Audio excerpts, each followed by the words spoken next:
नमस्ते, मेरा नाम है सुनागली और मैं हूं दक्षिण कोरिया का निवासी। हमारे चैनल कोरिया का लाला में आपका स्वागत।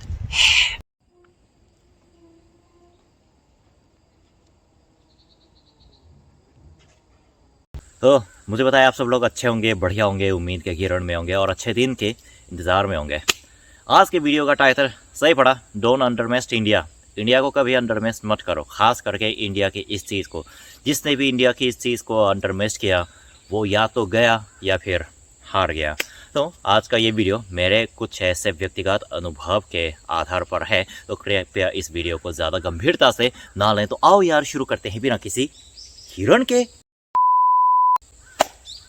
तो हुआ यूँ है, ये बात है सन 2019 की, जब मैं अपनी 5वीं इंडिया यात्रा की तैयारी कर रहा था और उसके ठीक पहले आर्मी की तरफ से मेरे पास ना एक लेटर आ गया था कि आपको 2 महीने के अंदर ही अंदर अपने घर के पास एक आर्मी कैंप में भर्ती होना है 1 महीने की प्रशिक्षण के लिए। तो 1 महीने की प्रशिक्षण 2 महीने बाद है और उसके पहले तो देश के बाहर जाने के ऐसे कोई रोक तो है नहीं। तो मैंने सोचा कि चलो लास्ट टाइम इंडिया जाकर आते हैं, बाद में पता नहीं क्या होगा। 2 साल तक तो इंडिया जाना नहीं होगा आर्मी काल के दौरान, और 2 साल आर्मी में रहने से पहले अपने इंडिया में सारे दोस्तों से मिलकर आते हैं और इंडिया में ऐसे ऐसी जगह का दर्शन भी कर लेते हैं जो अभी तक मैं नहीं गया हूं। तो 2019 की ना ये बात है, मेरे को अभी भी अच्छी तरह से याद है। जनवरी की बात थी, जनवरी महीने की थी। और जनवरी महीने में ना मैं जब प्लान बना रहा था तो मेरे प्लान के शीर्षक में ना 2 राज्य थे, झारखंड और गोवा। झारखंड और गोवा, हाँ गोवा पता नहीं नाम सोचने में इतना टाइम क्यों लग गया, लेकिन झारखंड और गोवा के बारे में आप सब लोग तो जानते हैं कि वहाँ पे इतनी ठंडी नहीं पड़ती है। और खास करके इंडिया के बाद जब सुनते हैं ना, यानी कि जब भी तुम इंडिया का नाम लेते हो तो कोरिया में पता है ज़्यादातर लोगों के 100 में से 99% के लोगों के दिमाग में ना यूँ बात आती है कि अरे इंडिया वो तो बहुत गर्म देश है यार, कैसा रह लिया। एक्चुअली पता है उनकी बात ना कुछ हद तक सही हो सकती है। हाँ मतलब ये बात बिल्कुल सही है कि इंडिया में समर में बहुत भयंकर गर्मी पड़ती है, लेकिन इसका मतलब यूँ तो नहीं कि पूरा इंडिया, ऑल ऑफ इंडिया हमेशा पूरा का पूरा गर्म रहता है। लेकिन पता है मैं भी एकदम उस वक्त पता नहीं मेरे दिमाग में क्या खिसका था कि मैं भी उनकी बात को मानकर इंडिया में 4 बार विजिट करने के बावजूद भी 1 महीने यानी जनवरी में जाने के प्लान करने के दौरान मैं इस बात को कतई भूल गया कि अरे वैसे तो मैं हिमाचल प्रदेश, उत्तराखंड, कश्मीर जैसे जगह तो जा ही नहीं रहा हूँ कि नॉर्थ इंडिया में ठंडी पड़ेगी तो कितनी पड़ेगी यार। हमारे देश में तो रोजाना -10 -15 का टेम्परेचर, तो ये रोजाना की बात है, हम तो सह लेते हैं भाई, कोलोंडा कोरिया का हूँ।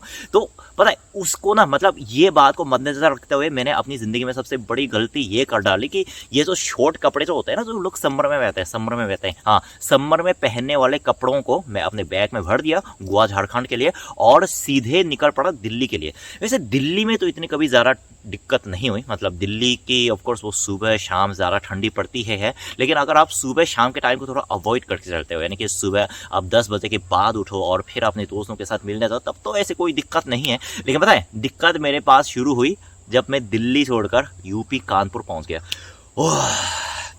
मुझे अभी भी याद है कि दिल्ली और कानपुर के जो रेखा होती है ना, मतलब उसका अंग्रेजी में शब्द क्या है मेरे को याद नहीं आ रहा, लेकिन रेखा जो है लगभग सेम रेखा पर दोनों शहर स्थित है। यहाँ पे दिल्ली और यहाँ पे कानपुर है, बस दोनों शहर के बीच में ना एक दूरी ज़्यादा है। लेकिन मैं दिल्ली से यूपी परिवहन बस लेकर कानपुर पहुँच गया और कानपुर पहुँचते ही मेरे शरीर कप कपाते रह गए। सही बता रहा हूँ कि यार ये ऐसी कैसी शहर है कि नॉर्थ इंडिया में जनवरी के महीने में इतनी ठंडी पड़ रही है। अरे मैं ही बुड़बक था जिसने यहाँ आने से पहले, कानपुर आने से पहले ये तक रिसर्च नहीं किया कि कानपुर में ना बहुत ज़्यादा ठंडी पड़ती है। एक्चुअली पता है नॉर्थ इंडिया में कुछ कुछ ऐसे शहरों का नाम बता देता हूँ जहाँ पे बहुत ज़्यादा ठंडी पड़ती है और मैंने उस ठंडी का अनुभव भी किया। एक शहर का नाम है यूपी कानपुर और दूसरा है बिहार पटना। वैसे दोनों शहर पे एक कॉमन बात यह है कि दोनों शहरों के ना एकदम पास में बहुत बड़ी सी नदी बहती है और दोनों शहर यानी कानपुर और पटना नदी के किनारे पर स्थित हैं, जिसकी वजह से ना एक्चुअली कोरिया में ठंडी पड़ती है, उसको सहने में मेरे पास ऐसी कोई बड़ी बात नहीं है। हम कोरिया के लौंडे हैं। कोरिया में हर साल विंटर में सियोल में टेम्परेचर -15 तक चला जाता है ना।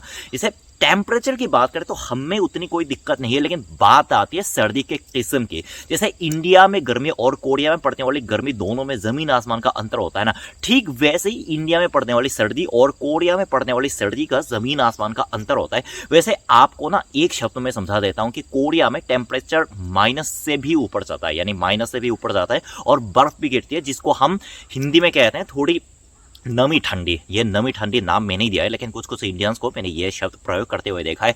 और इंडिया में कानपुर और बिहार में जो ठंडी पड़ती है ना, वैसे जाहिर सी बात है कि इंडिया में बर्फ तो नहीं पड़ती नॉर्थ इंडिया साइड में, लेकिन वहां पे नदी किनारे जो हवा चलती है ना, नदी किनारे की जो हवा चलती है और उसकी वजह से जो ठंडी उत्पन्न होती है, उसको पता है, मैंने वहां के स्थानीय लोगों से बात करते हुए सुना कि उस ठंडी को ना सूखी ठंडी बोलते हैं। और ये नमी ठंडी और सूखी ठंडी में ना सबसे बड़ा अंतर ये होता है कि नमी ठंडी में ना आप थोड़ा बहुत बर्फ पड़ने पर ठंडी उल्टा कम हो जाती है, यानी कि टेम्परेचर चाहे -5 हो -10 हो, ये मायने नहीं रखता, बर्फ पड़ने पर थोड़े पानी के कारण ठंडी काफी कम हो जाती है। ये बात मैंने कोरिया और तुर्की दोनों देशों में महसूस किया है। भले इंडिया में टेम्परेचर माइनस तक तो नहीं गिरता, भले इंडिया में बर्फ तो नहीं पड़ती, लेकिन सूखी ठंडी जब हवा में बहकर हमारे शरीर को टक्कर देती है ना, तो पता है उसका स्वभाव, उसका फीलिंग कुछ ऐसा होता है कि मानो कोई मेरे हड्डी को, मतलब मेरे हड्डी के अंदर से हवा चीर कर जा रही है।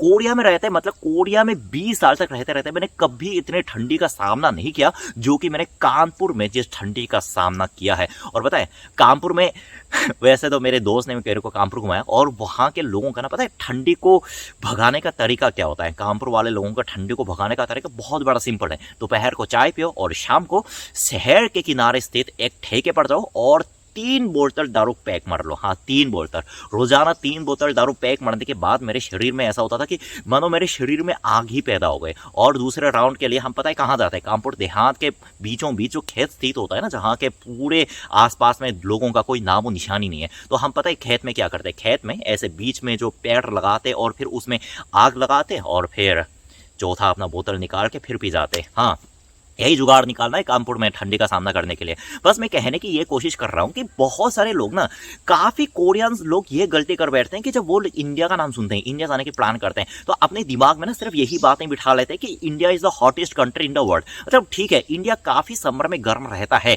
लेकिन उनको इंडिया की ठंडी का अंदाज़ा नहीं है। मतलब दिल्ली साइड, चलो ठीक है, दिल्ली साइड वो थोड़ा बहुत ठीक हो सकता है, लेकिन जब लोग दिल्ली छोड़ेंगे ना, खास करके यूपी साइड जाते हैं और दिल्ली के ऊपर चले जाते हैं, तो उनको जिस ठंडी का सामना करना पड़ेगा ना, उनको सही में अंदाजा ही नहीं है। ओ चिड़ियों की आवाज कितनी प्यारी।